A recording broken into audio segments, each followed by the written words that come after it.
The TCL C6K, also known as the Q6C or QM6K, has a glossy LCD screen with quantum dot color technology and a full-array backlight with mini LEDs and local dimming feature.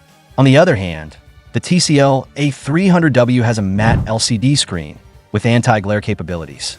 It also features quantum dot color technology, but its backlighting is more basic, an edge LED without local dimming. So what's the problem with its edge LED backlighting? Well, the first issue is localized and pronounced overheating at the bottom of the screen. While many brands opt for this type of technology to make their TVs appear thinner, I don't highly recommend it unless you're absolutely prepared to lower the brightness. Otherwise, it's very likely that in the short or medium term, the materials will begin to deteriorate, causing image problems. But look, I'm not saying the C6K is immortal, but I do have more confidence in its backlighting technology because it has better heat distribution. Furthermore, the TV's construction seems to contribute to better heat dissipation. Another noticeable difference, of course, is the overall design. The C6K has side stands, while the A300W doesn't. Instead, it comes with a wall mount. The brand says table stands can be purchased separately. And another very important feature, and the reason the A300W was designed, is that it includes bezels that give it a more elegant and aesthetically pleasing look. The design of their remote controls is also very different. This is a matter of personal taste.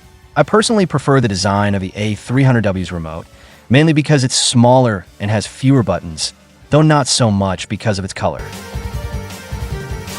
Speaking of picture quality, both TVs are compatible with Dolby Vision high dynamic range technology. The results are very similar across different settings, varying depending on the picture mode you choose.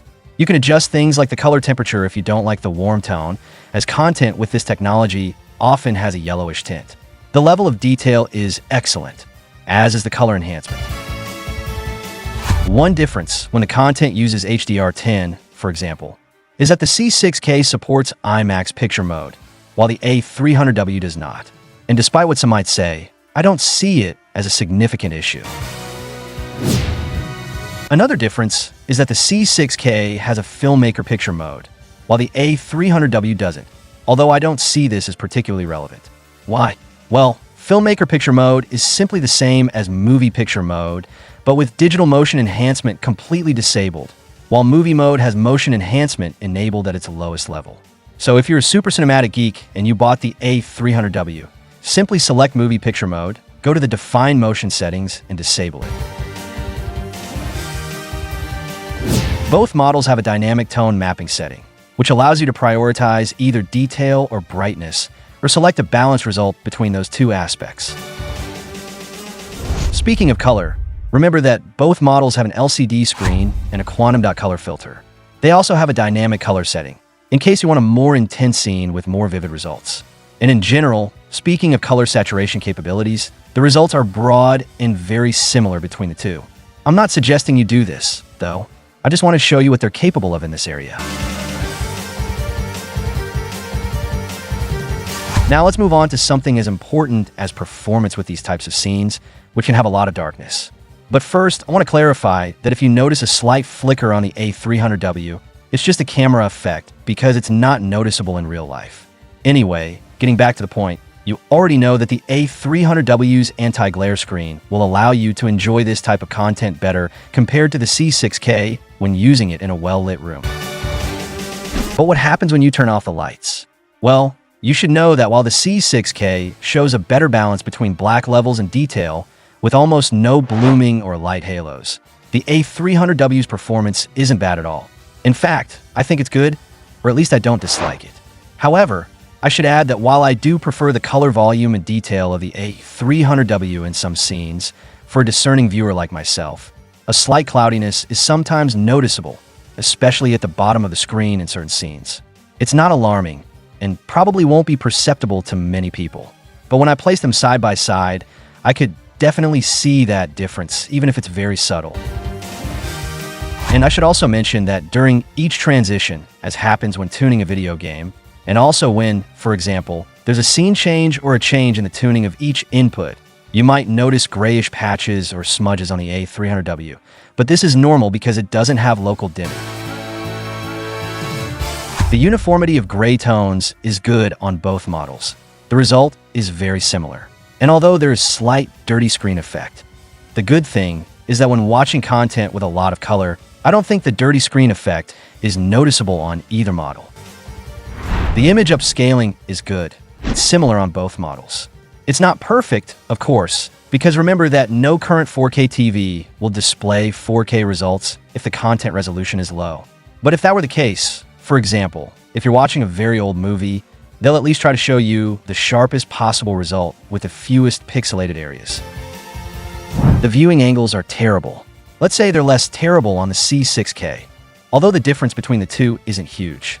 And here I want to clarify that while the C6K, which claims to have an HVA panel, performs slightly better than the A300W, which has a more conventional VA panel, the C6K's results aren't as impressive as TCL's website promises.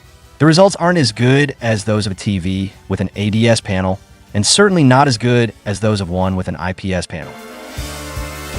Speaking of motion handling, which is especially relevant when watching content with a lot of camera panning and generally fast movement, like action movies or soccer matches, you should know that both models can reduce the judder or vibration effect, as well as blurring.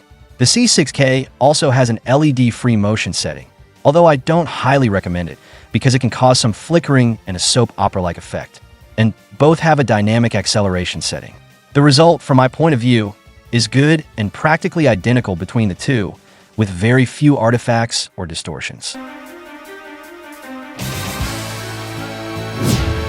For gaming, you should know that the models have 4 HDMI ports, 2 of which are full-capacity HDMI 2.1 ports compatible with 120Hz and 144Hz in 4K, with variable refresh rates.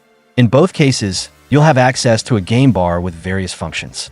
For example, you can change its style among 3 options. You can also adjust this parameter if you want to improve the level of detail in shaded areas. You can also display a crosshair on the screen, which you can resize, change the shape and color of, and adjust its position within a wide range. And of course, most importantly, there are the picture modes they offer, which although there are only 3, should be sufficient for many users. Input lag performance is good on both TVs. I have no complaints there. And speaking of overall gaming performance, especially motion handling, I can say that the results are the same on both models. I personally didn't notice any ghosting on either of them, but I don't know if a highly skilled gamer would perceive any of this effect. There also won't be any screen tearing because, as I mentioned, they both have variable refresh rate technology. And in general, the main difference lies in the perceived graphics quality. That is better color volume and saturation on the A300W with a very decent result in dark scenes. But obviously, the C6K will have a better balance between detail and black levels. Regarding the hardware, the main difference is that the A300W has significantly more storage space. Everything else, the operating frequency of each processor core, the GPU, and the pixel density per inch, is the same. Both run Android TV with a Google TV interface. The App Store is, of course, the Google Play Store, and you can install APK files if needed. Both models support voice search by pressing the voice assistant button on their remote controls. The main difference is that the C6K supports hands-free calling, while the A300W does not. Both models offer the same menus with shortcut icons. You can change their location and add or remove shortcuts. Both also support the multi-view feature, which you might find very useful. Regarding their speaker systems, the C6K significantly outperformed it in both clarity and bass, thanks to its small subwoofer, which the A300W lacks. Both offer various software options, but the C6K consistently delivers superior sound. Here's a short test to give you a general idea of how they might sound in real-world use, with standard sound mode and Dolby Atmos enabled on both models.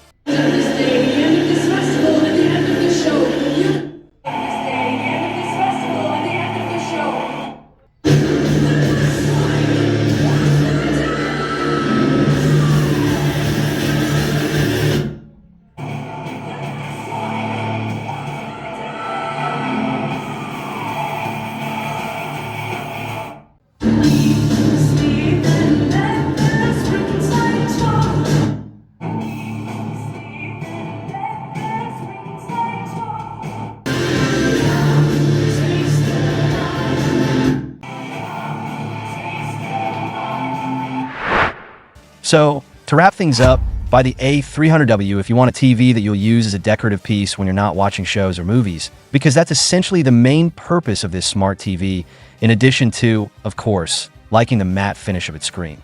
For everything else, without a doubt, I'd recommend the C6K, mainly because it has better LED backlighting technology and a much better sound system. That's all. I'd appreciate your support, for example, by purchasing a membership on my Patreon page or directly on my YouTube channel. You can also make purchases through the referral links I've included in the description. This would greatly help me continue creating content. Click the like button if you enjoyed this video, subscribe to my channel if you haven't already. Thanks for watching, see you next time.